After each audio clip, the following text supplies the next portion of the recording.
We're just absolutely fucked as farmers, guys. Everything is so fucked, and I do not see anybody surviving this farm crisis that we're in. Guys, look, one of the best splorn crops that I have ever raised in my life. And because of the tariffs, China will not fucking buy it. And they are the only country in the world other than, well, they are the only country in the world that buys splorn. And so now I'm literally just chopping it and blowing it on the fucking ground because it's fucking useless, it's valueless, there's nothing I can fucking do to it. I am going to need government assistance to make it through this fucking crisis until these tariffs end. Look, I've never raised a splorn crop like this, guys. And this is just fucking heartbreaking to me. I don't know how I'm gonna survive. You know, Trump said he fucking loved us farmers, and here I am just blowing my splorn crop all over the ground. Hopefully he works a deal out where Antarctica and Mars will start buying this splorn and save the farmers. Regarding all these farmers that are now crying about possibly losing their farms because they voted for Trump, this is why you absolutely should not feel bad for any of these farmers that voted for Trump. Now, the ones that didn't vote, yes, feel sorry for them, go support them, do whatever you need to do. But the ones that voted for Trump, do not feel sorry for them, and let me tell you why. I am a builder, and I've been building shit in Oklahoma City going on like 20 years now. And farmers are not stupid. If you have the ability to manage a farm and understand the weather, the climate, your machinery, the chemistry that goes into your crops, you are not a stupid person. You're just not. And especially when you come from generational farming, you have the ability to look ahead and predict what you need to survive. And so when you have two candidates where you have Kamala Harris on one side giving you a whole fucking list of shit that she's going to do for you and make your life better, and then you have Trump on the other side who can't even come out with a normal sounding sentence, and you still vote for that guy, and you are a farmer, you are either racist or sexist or both. And they're only crying now because now they are being treated exactly how they voted for other people to be treated. Got that? They are being treated how they voted for other minorities, people of color, everybody else, poor people, sick people. That's how they voted for other people to be treated. And now they're the ones being treated that way by losing their livelihood, their homes, their income, their farms. So do not feel sorry for them. This is exactly what they had coming. Quick follow-up as to why exactly would Trump be doing this to farmers anyways? And I'm guessing 99% chance it's because he wants to bankrupt farms so his corporate buddies can come in and do a land grab. Basically what you have been seeing the last few years, major companies buying up a bunch of rental houses and jacking up the price of rents, and it's all going to corporations. It's probably something similar to let these farms go to foreclosure and his corporate buddies be able to come in, swoop them up, and now you've got bigger companies involved in more of our day-to-day. They voted for Donald Trump, and now they're losing everything. Let's talk about it. I want to tell you the story of Brian and Brad Watson, father and son, farmers in Pennsylvania. They voted for Donald Trump, and now they're losing everything. Their story was recently covered in an article in the New York Times titled "The Last Days of Butter Ridge." It's a lengthy piece, and I will put a link in the video description below if you'd like to read it yourself. I'm going to read just a part of this article, and then I have some comments I'd like to make. Now, I will tell you that this article is written in such a way as to make you feel sorry for Brian and Brad. You can feel for them however you like, but I will explain to you what I think of Brian and Brad when I'm done. Let me read just a little of this, and then I'll have some points to make. Brad Watson, 41, awoke without an alarm at 5:30 a.m., strapped on his headlamp, and headed to the barn. Cold air leaked through a small gap in the boards, and he stuffed a paper bag into the hole to block the wind. He knew every detail of the barn in the morning. Hay shifting beneath his boots, heat rising off the cows, the way the milking equipment froze against his hands. He walked through the stalls to greet each cow by name, and then stopped.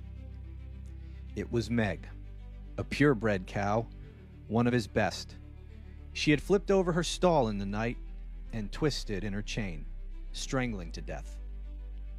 He knelt to touch her head and then kept walking toward the milking parlor. More than 90 other cows still needed to be milked, twice a day, every day.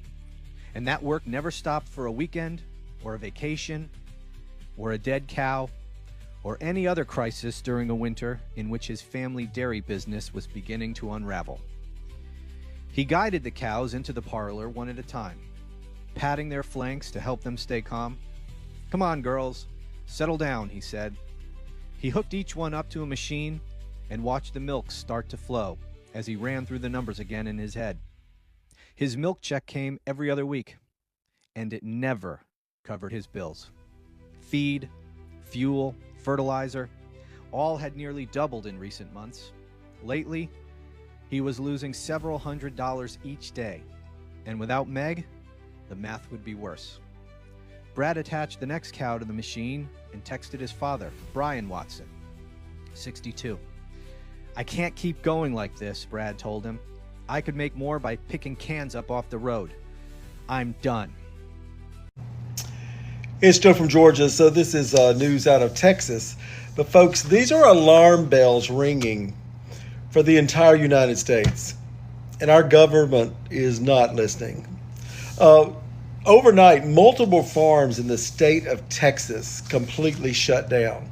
And the reason for this shutdown was because they have lost almost 100% of their workforce. Now, we know this is the result of the immigration raids and stricter enforcement, but the ripple effect is going to be felt all the way across this country. Now, you've got crops that are rotting in the fields. You have livestock that is not being attended to at all. And that takes a lot of personnel. And we're talking, so now we're getting every area of food to include meat. And the communities that surround these farms, those businesses and those people who depend on the income from these farms, it's creating disasters for small communities in Texas. Now, this is not stopping at Texas farms. This is going to end up all the way across America, especially in the breadbasket, the middle of the nation, because they have tons of immigrant help. But folks, the alarm bells are ringing. Your food on your plate is being affected. So you got to think about it. It won't be soon until either prices go ridiculously high or... Are you angry? Oh, yeah. Oh, I'm totally mad.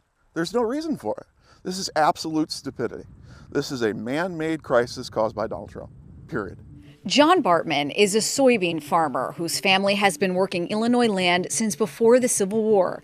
This year, his crops, diligently planted, meticulously cared for, are losing their value. This is a yield monitor. This allows me to see instantly what my yield is doing. So this is 4,134. So that's roughly $40,000 worth of soybeans that we have harvested.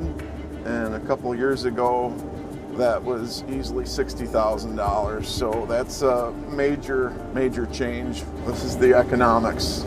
It's what we do in this country. We export food. And we can't do that right now. Soybeans are the largest agricultural export from the U.S., valued at more than $24 billion last year, 52% of which was exported to China. But this year, soybean exports to China are down 51% compared with the same time period last year. The drop comes as China stopped buying soybeans from the U.S. and an escalating trade war. President Donald Trump insists farmers will win the trade war. Posting on Truth Social October 1st, "We've made so much money on tariffs that we are going to take a small portion of that money and help our farmers. I will never let our farmers down." John Bartman is skeptical. Bailout's not going to do it. Bailout, unfortunately, we need the money. Once you lose a customer like China, can you ever get them back? I sincerely doubt it. Why would they? Donald Trump, we love you. We need your help. Oh boy, let's talk about how Trump is screwing the farmers. 500,000 soybean growers in the United States exist and are being severely impacted by this. They're having to now rely on loans to get them through the season. There are 231,000 jobs associated with soybean farming, harvesting, transportation, storage, you name it. Caleb Ragland, who's the president of the American Soybean Association, he said farmers are heading into a harvest season without a single order from China. 25% of soybean farmers' crops are usually sold to China. The prices of soybeans are down 40% because of what's happening under the Trump administration, and production costs are rising. And when I saw that farmer in, I believe, Arkansas, crying, this is a grown-ass man with gray hair. Donald Trump, we love you. We need your help. This is what Maga doesn't get. Don't leave a seat at the table expecting Donald Trump to come sit down and talk to farmers. He will only sit at the tables that have billionaires and Project 2025 folks. He's only focused on their agenda. And the Project 2025 agenda includes changing the American farming industry that's going to fucking screw every American farmer. Breaking news. MAGA soybean farmers across the southern United States are crying and complaining about the Chinese not buying our soybeans. What? The Chinese are not buying our soybeans because of Trump's tariffs, where they have in turn placed tariffs on our soybeans and made them so expensive that we can't sell soybeans to China, and China is one of the biggest buyers of soybeans in the world. What? Well, MAGA farmers, who did you vote for? MAGA farmers, we tried to tell you this would not be a pretty picture. MAGA farmers, you not remember back in 2018, 2017, and Trump had another tariff war with China, and the same thing happened? Well, did you not expect it to happen again? There was about a $15 or $16 billion bailout. Socialism for the farmers. Oh, it's okay for you all to get payments when Trump messes up the economy on soybeans and causes China to go to South America to buy soybeans, and it's a problem for you now, and you're crying about it, and you're not happy about it. Well, FAFO. You F around and you're going to find out. You did the same thing again. History under Trump repeats itself. We have the largest deficit increase under Trump before, likewise, the second largest one now. Tariff problems under Trump, and you had problems selling your crops in. Same thing again. So when are you going to learn? What do y'all think? I think they don't need to bail them out. I think they need to play on the same field like the rest of us. They don't need to be bailed out. What do you all think? Love to hear from my Democrats, my MAGAs, my crazies, my cuckoos, my burned out light bulbs. Y'all voted for Trump. This is what you get. What do you all think? There is a farmer who is going super viral right now because he's making many videos about how he's in trouble due to the current administration and how he might lose his farm, which is, of course, devastating, and nobody wants to lose their farm. And if you look at the comments section and you look at his follow-up videos, it's abundantly clear that he never bothered to consider Project 2025 or the plans that Trump clearly had for small farmers. How long were we sounding the alarm bells for Project 2025? How many videos have I personally made educating people on Project 2025? It is devastating and not at all surprising how you all voted against your own interests and now you're complaining about it. We told you over and over again. And here we are. Hi guys, welcome back to my channel. I hope you are doing great. wherever you are watching us from. There is something happening across parts of American agriculture that deserve much more attention, because this isn't just a story about farmers losing money. It's a story about what happens when political decision collides with real life. For years, many Americans were told that aggressive trade policies would protect American workers and make the country stronger. But now, some farmers are finding themselves in an uncomfortable position. They have the crops, they have the land, they have the equipment, they have spent months working, but in some cases, they don't have the customers they used to depend on. And that's where things get serious.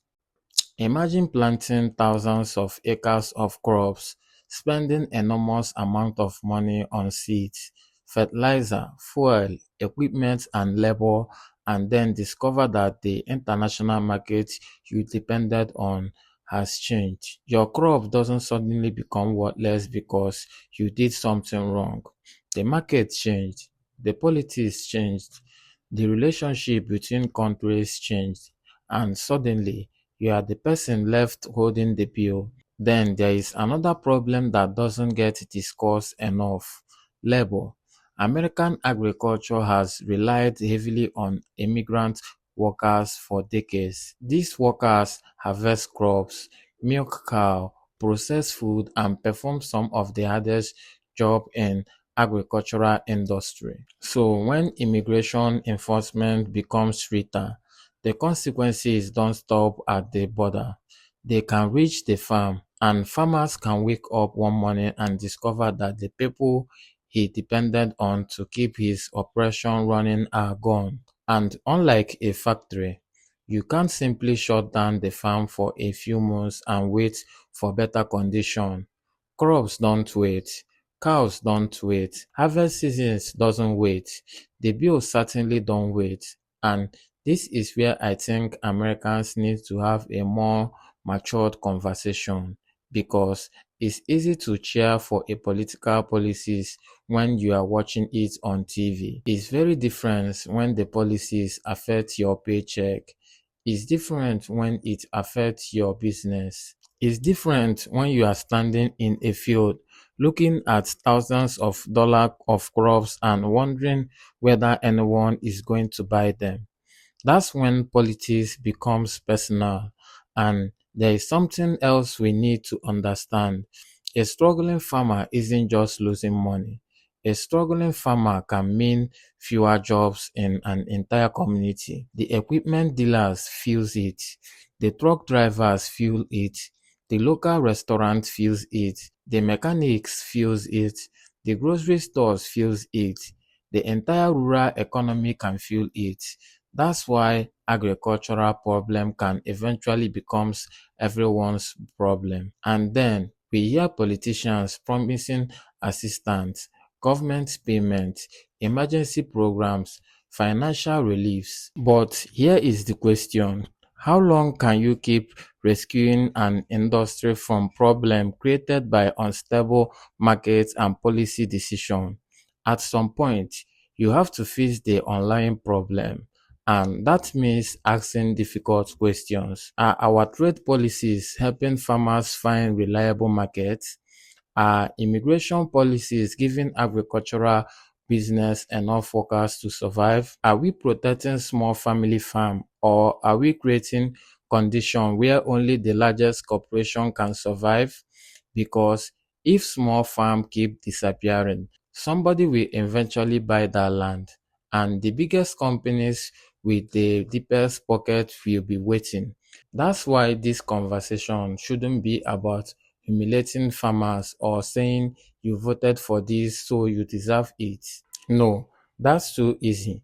People make political decisions based on what they believe is best for their families and their countries. But when those decisions produce unexpected consequences, we should be willing to examine them. That's what accountability means. You don't have to hate somebody to tell them they were wrong. And you don't have to celebrate somebody's suffering just because you disagree with their politics. If anything, this should be a warning to all of us because we supported a policy because it sounds tough, patriotic, or powerful. We need to ask some simple questions. What happened after the applause? Because tariffs don't exist in a vacuum. Immigration enforcement doesn't exist in a vacuum. Trade relationship doesn't exist in a vacuum. Every decision creates consequences somewhere, and sometimes those consequences land on the people who thought they were going to benefit the most. So, when you see a farmer struggling today, don't just see a political argument, see a family, see generations of work, see somebody who took a massive risk to produce something the entire country needs. Because whether you are living in a city or a small rural town, whether you agree with these farmers politically or not, you still need to eat. And that's the part we should never forget.